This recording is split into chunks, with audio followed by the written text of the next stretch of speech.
नमस्कार दोस्तों, मेरा नाम डॉक्टर राजेश चौधरी। स्वागत है एक बार फिर से आपका फिजिक्स गुरु यूट्यूब चैनल पर। दोस्तों, आज हम आपके लिए लाए हैं थर्मोडायनेमिक्स टॉपिक के बहुत ही इंपॉर्टेंट एमसीक्यू क्वेश्चंस। सभी क्वेश्चंस एनसीईआरटी पर बेस्ड हैं। अगर आप किसी कंपटीशन एग्जाम की तैयारी कर रहे हैं, जैसे RPSC, UPSC, medical entrance exam या आईआईटी मेंस और एडवांस की, तो ये टॉपिक आपके लिए बहुत ही इंपॉर्टेंट है।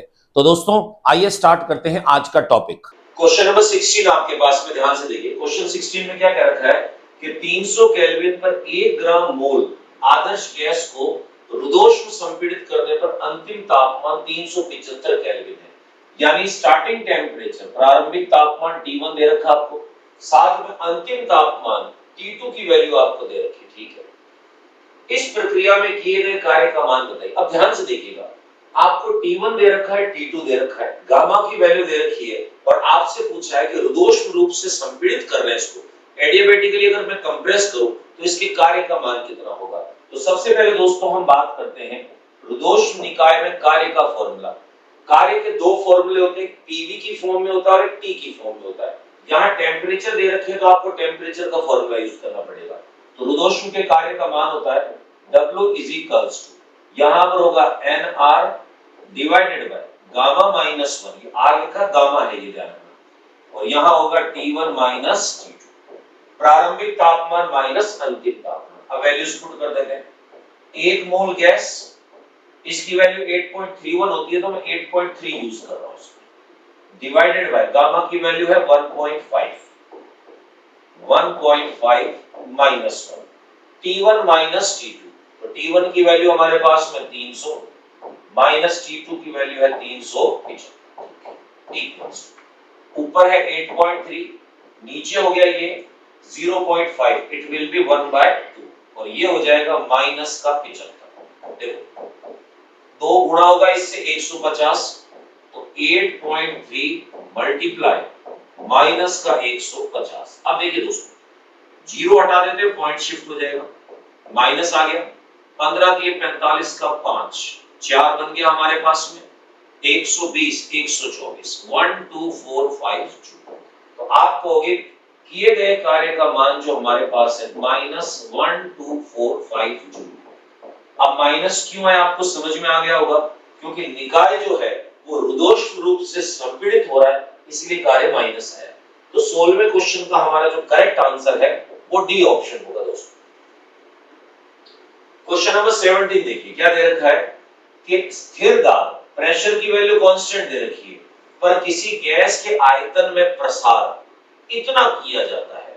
यानी ये डीवी की वैल्यू दे रखी है, चेंज इन वॉल्यूम कितनी है, आयतन में प्रसार इतना किया, तो किए गए कार्य का मान बताइए। कई बार क्या होता है कि बच्चा बड़े-बड़े फॉर्मूले सोच लेता है इसके बारे में, बिल्कुल बेसिक फॉर्मूले की बात कर रखी है।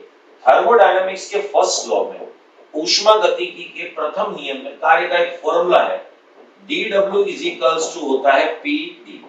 अब देखिए, P का मान दे रखा है कांस्टेंट प्रेशर, ये एक तरह से 1000 हो गई हमारे पास। ठीक है, V का जो मान है आपके पास में है वो है 0.25 metre cube. Change in volume, देखिए इसमें लिखा आयतन में प्रसार, ये dV की वैल्यू एक साथ दे रखी है। तो 3 जीरो है तो 2 जीरो तो कैंसिल हो जाएंगे, पॉइंट रिमूव करने में एक चिपक जाएगा इसके साथ में, तो 250 जूल जो है ये हमारा आंसर आएगा। तो आपका करेक्ट आंसर है 250। तो आप देखो 250 इसमें भी है, 250 इसमें भी है, तो ये तो है न्यूटन में, तो न्यूटन तो बल का मात्रक होता है, ये है वॉट में, वो शक्ति का मात्रक होता है। तो 17वें का करेक्ट आंसर हमारे पास बी ऑप्शन। 18वां देखिए, ग्राफिकल रिप्रेजेंटेशन आपको दे रखा है। क्या पूछा उसमें, एक निकाय चित्र अनुसार बिंदु A से B तक 2 पथों में गति करता है। ये हो गया हमारे पास पथ नंबर 1 और ये हो गया हमारे पास पथ नंबर 2। ठीक है, आंतरिक ऊर्जा में परिवर्तन du1 है और du2 है। देखिए क्या दे रखा आपको इसमें, आपको कह रहा है कि A से B पर जब नीचे वाले रास्ते से गया तो आंतरिक ऊर्जा में परिवर्तन du1 है, और ऊपर वाले रास्ते से गया तो ये हो गई हमारे पास में du2। उसने डेल्टा का है, मैंने डी लिख दिया इस चीज को। अब देखिए ध्यान से, आप लोगों को एक चीज क्लियर पता है कि आंतरिक ऊर्जा जो होती है, देखिए मैं कंसेप्ट बता रहा हूं आपको, ये ऑलरेडी पहले भी कई बार आ चुका है कि आंतरिक ऊर्जा जो होती है, इंटरनल एनर्जी, आंतरिक ऊर्जा, आंतरिक ऊर्जा संरक्षी होती है। अब संरक्षी का मतलब क्या है कि ऐसी ऊर्जा जिसके द्वारा किया गया कार्य पथ पर निर्भर नहीं करता है, पथ पर निर्भर नहीं करता है, नहीं करता है। अब पथ पर निर्भर नहीं करता है, किस पर निर्भर करेगा? निर्भर करेगा प्रारंभिक तथा अंतिम बिंदु पर, अंतिम बिंदु पर। अब क्या मतलब हुआ इसका? अब आपको देखिए, आंतरिक ऊर्जा केवल और केवल प्रारंभिक बिंदु और अंतिम बिंदु पर निर्भर करती है। अब इस डायग्राम में ध्यान से देखिएगा, दोनों रास्तों की प्रारंभिक और अंतिम बिंदु सेम है, पथ अलग अलग है। इसका मतलब आंतरिक ऊर्जा पथ पर निर्भर नहीं करती, स्टार्टिंग और एंडिंग पॉइंट पे डिपेंड करेगी। दोनों पथों के प्रारंभिक और अंतिम बिंदु सेम है, इसका मतलब दोनों की आंतरिक ऊर्जा सेम होगी। तो हम ऐसे लिख सकते हैं कि दोनों पथों की आंतरिक ऊर्जा U1 बराबर कितना होगा? U2। अब डेल्टा लगा दो आप इसमें, delta U1 is equals to delta U2।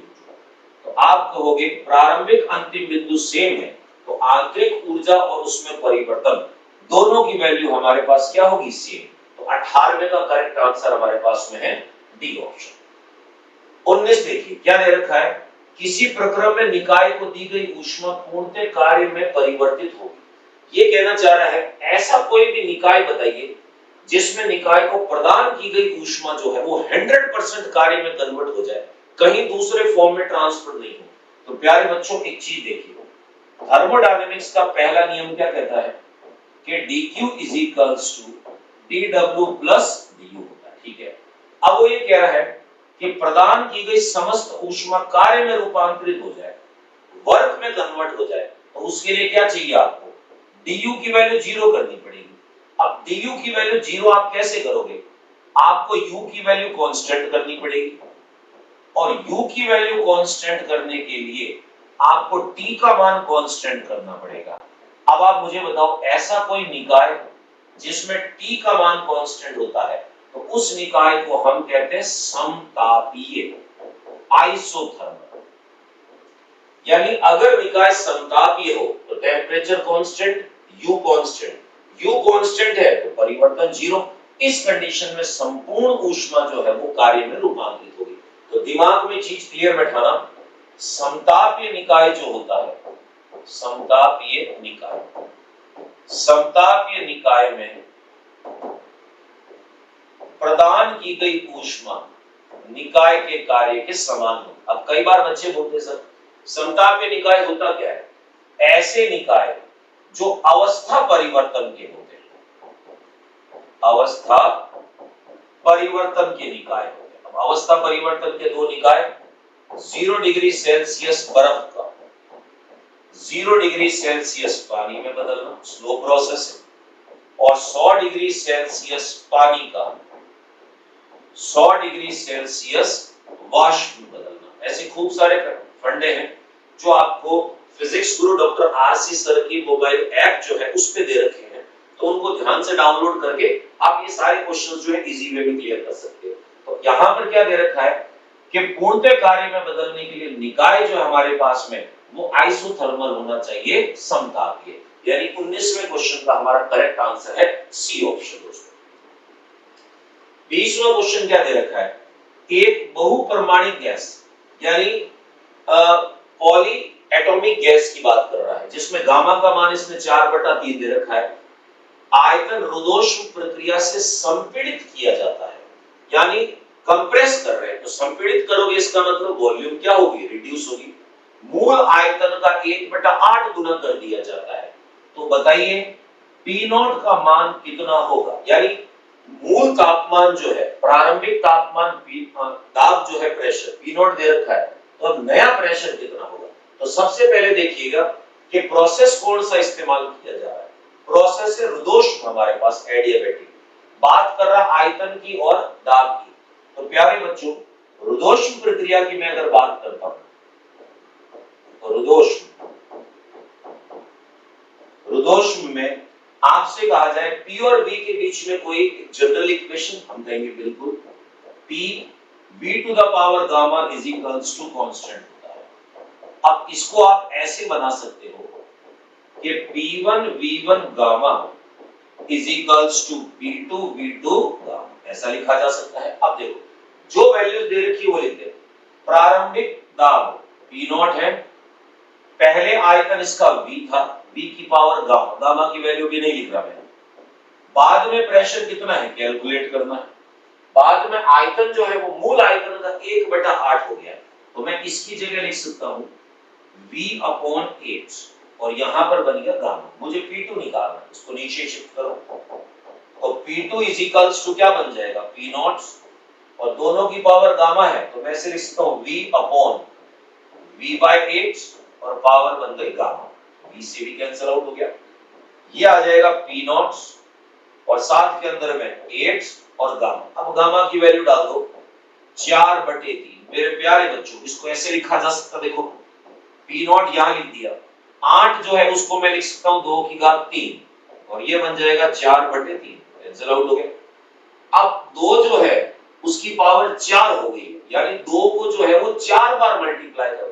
कई बार बच्चे क्या करते हैं 2 चौक 8 कर देते, तो 8 भी दे रखा आपको इस चीज के अंदर, मिस्टेक नहीं करनी है।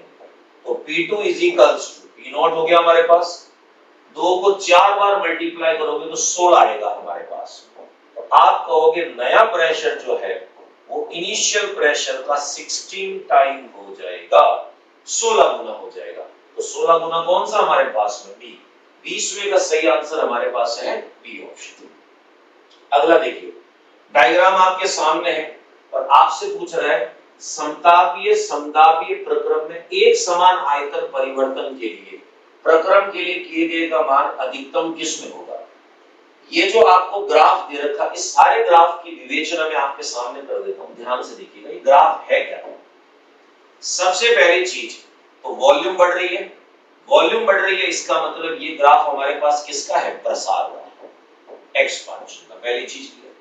कौन कौन सी ग्राफ है, मैं इस ग्राफ की बात करता हूं तो इसमें क्या प्रेशर कांस्टेंट है, तो ये हो गया हमारे पास में समदाबी आइसोबैरिक। ओके, अब मैं इसकी भी बात कर देता हूं आपके सामने। ये जो आपको दिख रहा है ये वाला जो ग्राफ है हमारे पास में, इस ग्राफ की अगर मैं बात करता हूं, देखो इस वाले ग्राफ के अंदर में आपको क्या दिख रहा है प्यारे बच्चों, ये देखो ये स्ट्रेट लाइन खींचिए। इस ग्राफ में आप कहोगे सर वॉल्यूम जो है वो हमारे पास में कांस्टेंट होगी, और अगर वॉल्यूम कांस्टेंट है तो इसका मतलब मैं इसको क्या कह सकता हूं, सम आयतनी बोला जा सकता है, बिल्कुल इसको सम आयतन। ठीक है, फिर आपसे पूछें इस ग्राफ के बारे में क्या कहोगे और इस ग्राफ के बारे में क्या कहोगे।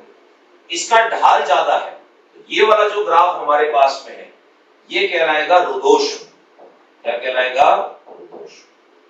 और ये वाला जो है इसका ढाल कम है, इसको हम कहेंगे समतापी। अब मेरे प्यारे बच्चों कार्य किसका ज्यादा है किसका कम है, तो एक सिंपल सी चीज है, थर्मोडायनेमिक्स के अंदर में अगर ग्राफ दे रखा हो और कार्य पूछा हो तो कार्य का मतलब क्या होता है। देखिए कार्य को हम कहते हैं area under the curve, area under the curve.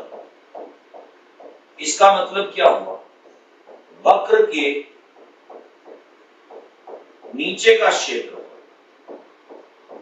नीचे का क्षेत्र यानी जो ग्राफ दे रखा उसके नीचे का एरिया। अब ए वाला जो ग्राफ है उसके नीचे एरिया ज्यादा है, बी वाले में कम, सी वाले में कम और डी वाले में तो सबसे ही कम है। तो इन तीनों की बात करता हूं तो ए में कार्य सबसे ज्यादा होगा, ए में कार्य सबसे ज्यादा।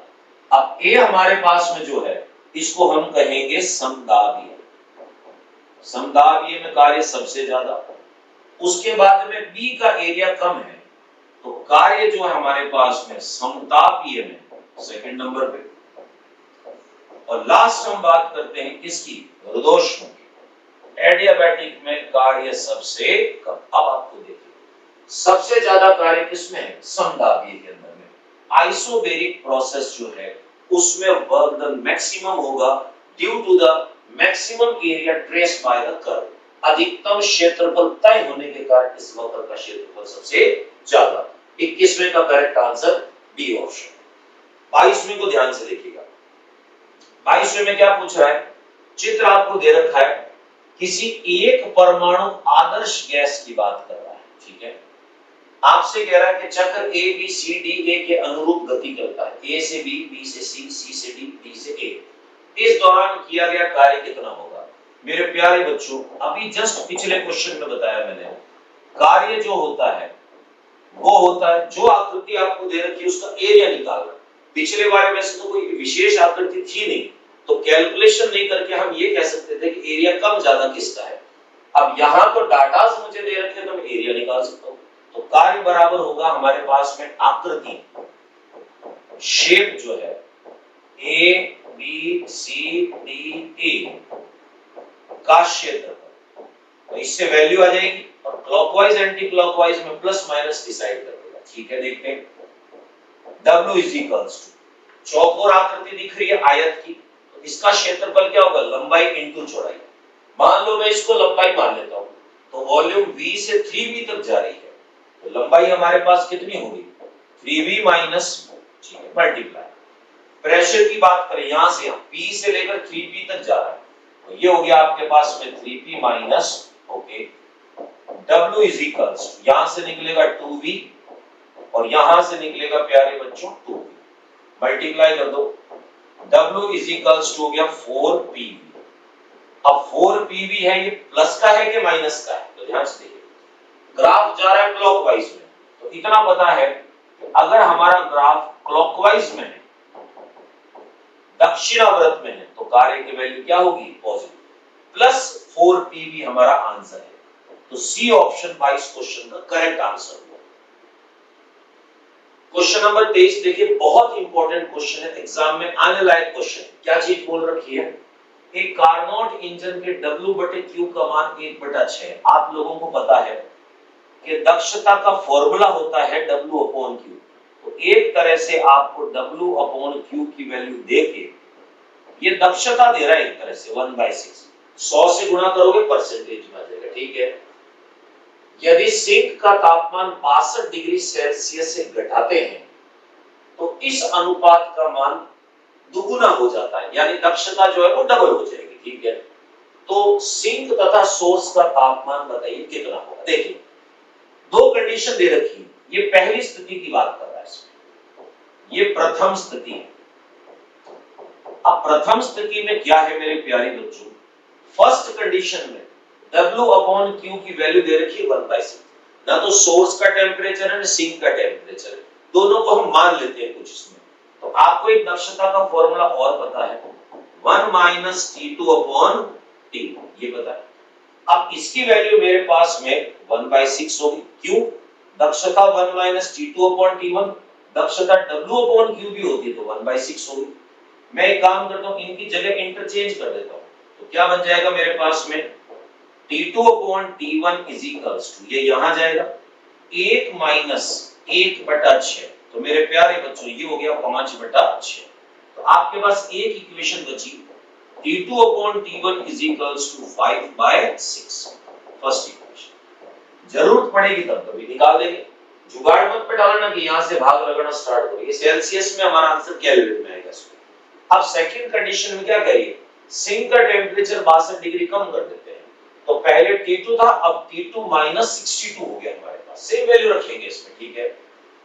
तो अनुपात दुगुना हो जाता है, यानी जो 1/6 था वो 2/6 हो जाएगा। तो ऐसे लिख सकता हूं, देखो 1 - T2 की वैल्यू हो गई मेरे पास में T2 - 62 होल डिवाइडेड, आराम से ध्यान से।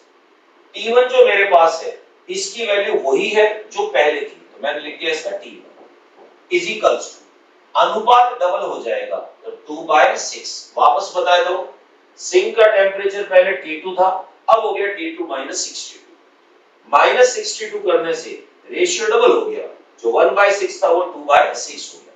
तो मैं एक काम करता हूं, इसको 1/3 लिख दिया, इस पूरे नंबर को उठा के यहां लाऊंगा, इसको यहां शिफ्ट कर दूंगा, तो क्या बन जाएगा 1 - 1/3 is equals to T2 - 62 upon करके हुआ 61। तो देखो दोस्तों, एलसीएम ले डालो इसका, ये हो जाएगा 2/3, तो 2/3 इज इक्वल्स टू, T1 को अलग अलग कर दो दोनों के पास, T2 upon T1 minus 62 upon T1। देखो T2 अपॉन T1 की जो वैल्यू है वो हम पहले निकाल चुके हैं, 5/6 हमारे पास आ चुकी है। फर्स्ट इक्वेशन से ले लेते हैं, तो ये हो जाएगा आपके पास में 2 upon 3 is equals to 5/6 minus 62/T1। देखो इसको यहां शिफ्ट करो, इसको यहां ले आओ, तो 62 upon T1 is equals 5/6 minus 2/3। LCM ले लो, 6 आ गया, 5 माइनस 4 1/6, क्रॉस मल्टीप्लाई कर दीजिए। T1 की वैल्यू 6 से गुणा कर दो, 12 का 2 हासिल 1, 36 37, 372 आ गया आपके पास में। सॉरी 372 जो है ये हमारे पास में होगा केल्विन के अंदर। अब बच्चा कहे सर केल्विन की वैल्यू तो दे दी रखी, फर्स्ट ऑप्शन हमारे पास में सेल्सियस के अंदर में, तो हम सेल्सियस में कन्वर्ट करने के लिए 273 से हम क्या करेंगे, माइनस करेंगे। तो देखिए, तो हम लिखेंगे T1 is equals to 372 minus 273। मेरे प्यारे बच्चों ये वैल्यू आएगी आपके पास में 99 डिग्री सेल्सियस। सोर्स का जो टेम्परेचर है आपके पास वो 99 डिग्री सेल्सियस है। अब हम बात करते हैं 99 किस में दे रखा है। अब देखिए ये तो केल्विन में दे रखा, तो केल्विन तो होगा नहीं। आप कहोगे सर 33 67 67 33 37 99, तो देखिए सोर्स का टेम्परेचर हमारे पास में आ रहा है 99 डिग्री सेल्सियस, ठीक है। अब बच्चा कहे सर सिंक का टेम्परेचर कैसे निकालेंगे। इस T1 की वैल्यू जो हमारे पास में 372 थी, इसकी वैल्यू यहां पर डाल दीजिए, देखते क्या बनता है। मैं इस जगह पे सॉल्यूशन कर रहा हूं, तो आपके पास आएगा T2 is equals to 5/6 multiply हो गया आपके पास में 372, भाग लगाओ इसका, 6 हो गया 2 हो गया, मल्टीप्लाई करेंगे हम इसमें 6 5 30 और ये हो गया 310 हो गया हमारे पास, ठीक है। अब 310 केल्विन है, सेल्सियस में बदलने के लिए 273 माइनस कर दो, तो ये हो जाएगा हमारे पास में 27 और 10 37, तो ये बन गया हमारे पास में 37 डिग्री। अब देखिए आपके पास एक आया 99 और दूसरा आया आपके पास 37, तो करेक्ट ऑप्शन जो है वो बी ऑप्शन में मैच होता है, तो 23 का सही आंसर हमारे पास बी ऑप्शन है। 24 ऊष्मागतिकी प्रक्रमों के संबंध में निम्न कथनों में से कौन सा सही नहीं है। करेक्ट जो है वो तो ठीक है, यहां पर बताना है कौन सा इनकरेक्ट है, ठीक, एक एक करके चलते हैं। ऊष्मारोधी प्रक्रम, ऊष्मारोधी जो होता है इसको हम कहते हैं रुदोष, एडियाबैटिक में पीवी गामा स्थिरांक होता है, बिल्कुल सही है। तो ये करेक्ट स्टेटमेंट जो है ये तो सही हो गई हमारे पास, हमारा आंसर नहीं है, ठीक है। ऊष्मारोधी प्रक्रम में तंत्र को परिवेश से पृथक रखा जाता है, बिल्कुल।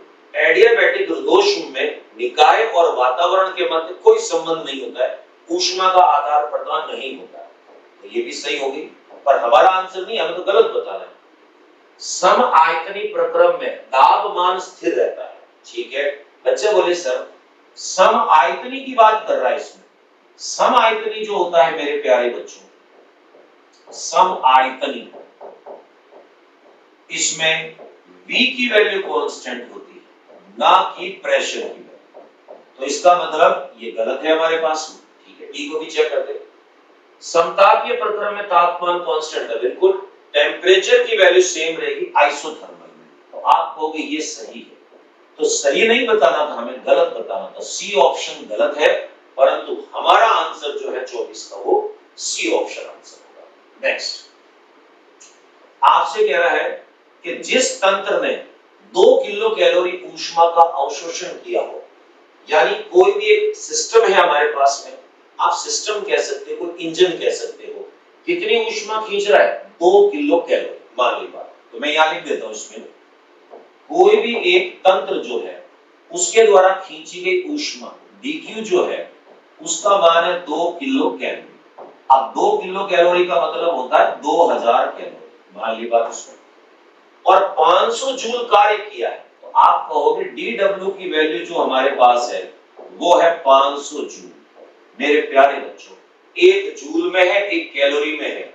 जब तक दोनों की यूनिट सेम नहीं होगी तब तक आंसर हमारा नहीं निकलेगा। अब बच्चा बोले कैलोरी को जूल में बदलेंगे, जूल को कैलोरी में। ऐसी कंडीशन में आप अपने ऑप्शन देखा करो, सब जूल में दे रखा है, तो कैलोरी को जूल में बदलना पड़ेगा। आपको पता है कि 1 कैलोरी जो होती है उसमें 4.2 जूल होते हैं, ठीक है। 1 कैलोरी में 4.2 जूल, तो 2000 कैलोरी में कितना होगा? तो आप कहोगे 2000 को हम मल्टीप्लाई करेंगे 4.2 से, एक जीरो हट जाएगा यहां से, ये बन जाएगा 8400। अब आप देखो, निकाय ने 8400 जूल ऊष्मा खींची और डीडब्ल्यू कार्य में खर्च हो गई, तो आपसे पूछना है कि उसके आंतरिक ऊर्जा में परिवर्तन का मान कितना होगा। ऊष्मा गतिकी के पहले नियम का जो समीकरण है dq इज इक्वल्स टू होता है dw प्लस du, du निकालना, du इज इक्वल्स टू है dq माइनस dw। मेरे प्यारे बच्चों, 8400 माइनस ये हो गया हमारे पास में 500, आपका आंसर आएगा 7900 जूल। अब देखो 7900 जूल कौन सा आंसर है? First option. 25 क्वेश्चन का हमारा करेक्ट आंसर जो है वो ए ऑप्शन है इसमें। नेक्स्ट 26वां क्या दे रखा है? यदि किसी ताप गतिक प्रक्रिया में, ठीक है, निकाय की आंतरिक ऊर्जा में वृद्धि du है, मतलब क्या होगा? एक ऐसा सिस्टम है जिसका टेम्परेचर जो है वो चेंज हो रहा है, काइनेटिक फॉर्म में चेंज हो रहा है, ठीक है। निकाय की आंतरिक ऊर्जा में परिवर्तन इतना हो रहा, वृद्धि हो रही है, उसके द्वारा किया गया कार्य इतना है, तो निम्न में से कौन सा कथन सही होगा? ठीक है, तो आपको क्या कह रहा है? डेल्टा U बराबर माइनस du किसी समतापीय प्रक्रम में, तो हम एक काम करते हैं, यहां देखिए सॉल्यूशन में हम कहते हैं समतापीय में क्या होता है?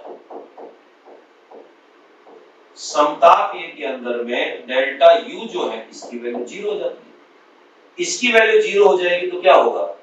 डेल्टा Q जो है वो डेल्टा W के बराबर होगा। तो ये कहना चाह रहा है कि समतापीय में ये होगा, आप कहोगे ये नहीं होगा, ठीक है। दूसरा रुदोष्म प्रक्रम में, एडियाबैटिक, तो दूसरा कह रहा है ये रुदोष्म की बात कर रहा है, ठीक है। अब रुदोष्म की बात करें तो उस कंडीशन में डेल्टा Q का मान 0 होता है। अब थर्मोडायनामिक्स के फर्स्ट इक्वेशन से हम कहेंगे delta Q is equals to delta W plus delta E। अब ये 0 है आपके पास, 0 is equals to delta W plus delta U, तो ये बन जाएगा आपके पास में delta U is equals to minus delta W। रुदोष्म के लिए ये होना चाहिए, तो देखिए रुदोष्म के लिए डेल्टा U बराबर बिल्कुल सही है, सही हो सकता है, जो सही है उस पे टिक लगाते जाइए। कई बार क्या होता है कि बोनस नंबर मिल जाते हैं, क्या पता बोनस मिल जाए इस चीज में। देखिए दूसरा समतापीय की बात करते हैं, तो समतापीय में तो पहले ही आपने डेल्टा Q बराबर डेल्टा W है, तो ये तो वैसे ही गलत हो गया। रुदोष्म की बात करेंगे तो रुदोष्म में तो आ गया डेल्टा U बराबर माइनस डेल्टा W, माइनस नहीं लगाया तो गलत। तो करेक्ट आंसर हमारे पास कौन सा हुआ? 26वें का डी ऑप्शन हमारा सही आंसर है दोस्तों।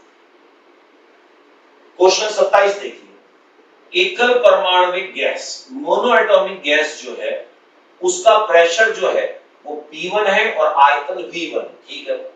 इसे रुदोष्म रूप से एडियाबैटिक फॉर्म में प्रारंभिक आयतन का 1/8 तक संपीड़ित किया जाता है, तो अंतिम प्रेशर कितना होगा?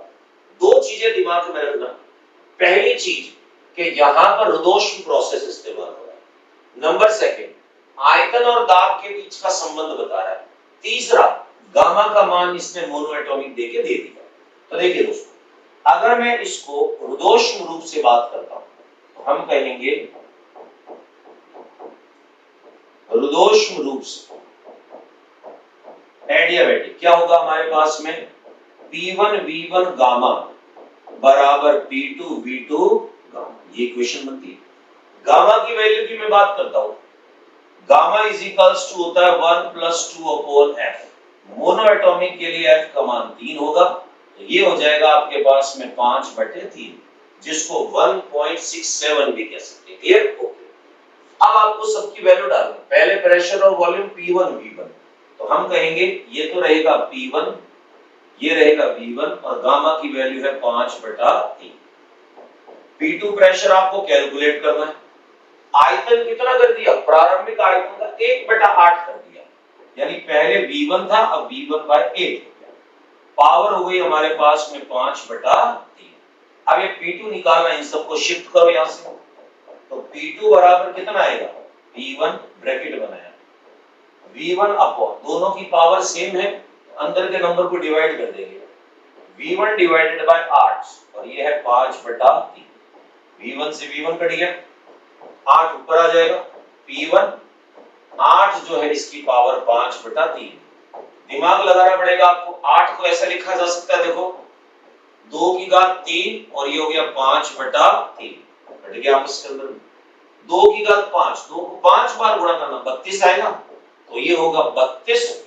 तो आप कहोगे अंतिम दाब जो है वो 32 गुना हो जाएगा प्रारंभिक दाब। अब ढूंढो जरा ऑप्शन कौन सा हमारे पास, आप कहोगे 32 गुना, यानी करेक्ट आंसर हमारे पास में कौन सा है, सी ऑप्शन इसका सही आंसर है। अगला देखिए 28 क्वेश्चन में क्या कह रहा है, एक कार्नोट इंजन 500 केल्विन पर ऊर्जा लेता है और 40% दक्षता दर्शाता है। पहली कंडीशन दे दी, ठीक है। यदि दक्षता 50% करनी हो तो किस तापमान पर ऊर्जा लेगा। दो अलग अलग कंडीशन बना दी। देखिए पहली स्थिति की अगर मैं बात करता हूं, यानी स्थिति नंबर 1, देख क्या क्या रखा आपने।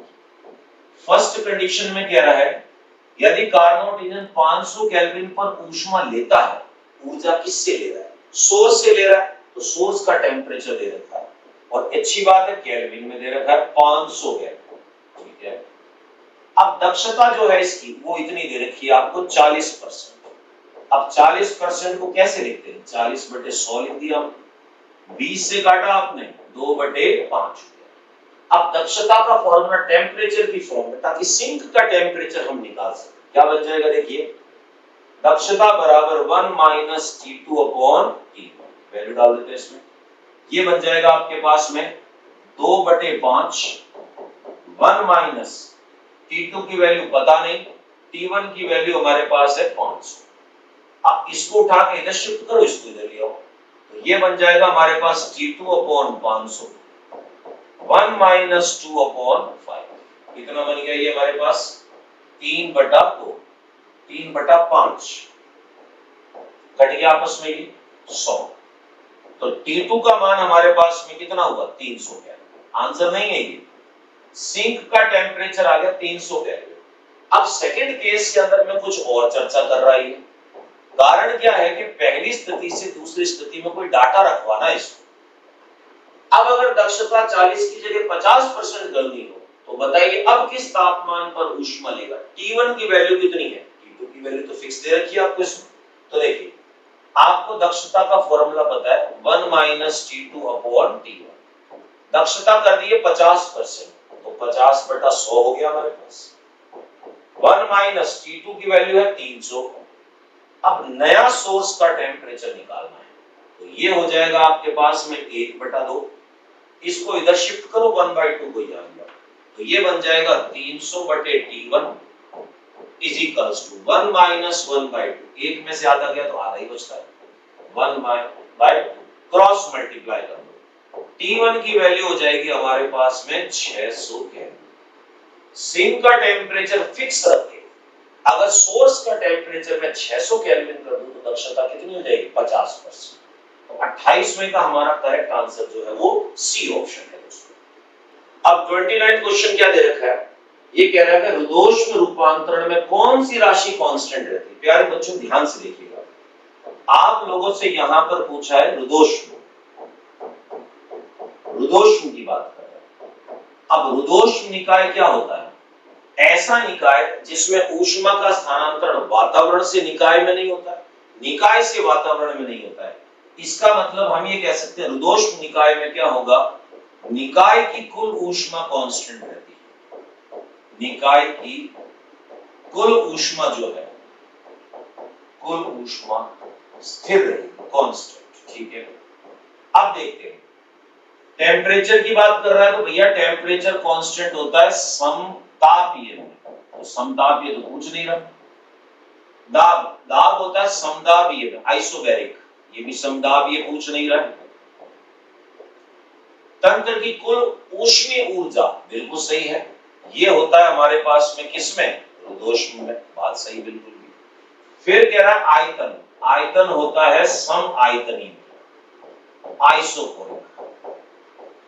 तो आपका जो करेक्ट आंसर है वो हमारे पास में सी ऑप्शन होगा 29। क्वेश्चन नंबर 30 ध्यान से देखिए, बड़ा इजी क्वेश्चन है। एक आदर्श गैस में दाब B और आयतन V में रुद्धोष्म परिवर्तन होता है, तो बताइए कौन सी इक्वेशन मैच करेगी। आप लोगों को पता है कि अगर मैं बात करता हूं किसी रुद्धोष्म निकाय की, तो मेरे प्यारे बच्चों रुद्धोष्म तंत्र में P और V के बीच के रिलेशन की बात करता हूं, तो PV gamma is equals to हो जाएगा हमारे पास में कांस्टेंट। बस ध्यान रखना, ये जो गामा आपके पास बना है that is Cp upon Cv is equals to 1 plus 2 upon F, और इसकी वैल्यू 1 से बड़ी है। अब आप खुद देखो, पहला कह रहा है अभी गामा को उल्टा पुल्टा चिपका रहा है, P गामा भी गलत, PV gamma constant, PV whole gamma नहीं, PV नहीं, PV कांस्टेंट होता है आइसोथर्मल में। तो आपका 30वें क्वेश्चन का जो सही आंसर है वो हमारे पास में हुआ बी ऑप्शन। तो दोस्तों आज के इस वीडियो में हमने किए थर्मोडायनेमिक्स के इंपॉर्टेंट क्वेश्चंस। इन्हीं क्वेश्चंस को कंटिन्यू करेंगे नेक्स्ट वीडियो के अंदर में। और दोस्तों अगर आपने हमारा यूट्यूब चैनल सब्सक्राइब नहीं किया है तो इसे आज ही सब्सक्राइब करें, वीडियो को लाइक करें, शेयर करें, और दोस्तों हाँ, नोटिफिकेशन बेल प्रेस करें ताकि इसी का अगला पार्ट जब हम यूट्यूब पे लॉन्च करेंगे तो उसका नोटिफिकेशन आपको मिल जाए दोस्तों। और हाँ दोस्तों, अगर आपने हमारा फिजिक्स गुरु का ऐप गूगल प्ले स्टोर से डाउनलोड नहीं किया है तो इसे आज ही डाउनलोड करें। उसमें आपको सभी इंपॉर्टेंट कंसेप्ट कोर्सेज वाइज दे रखे हैं, और सभी कोर्सेज के अलग अलग चैप्टर्स विद कंसेप्चुअल फॉर्म में है। आपको इसमें टेस्ट सीरीज मिलती है, सभी कोर्सेज के कंटेंट मिलते हैं, और साथ के अंदर में निःशुल्क क्विज मिलती है। तो दोस्तों इजाजत दीजिए, नेक्स्ट वीडियो में आपके सामने फिर उपस्थित होंगे, तब तक धन्यवाद।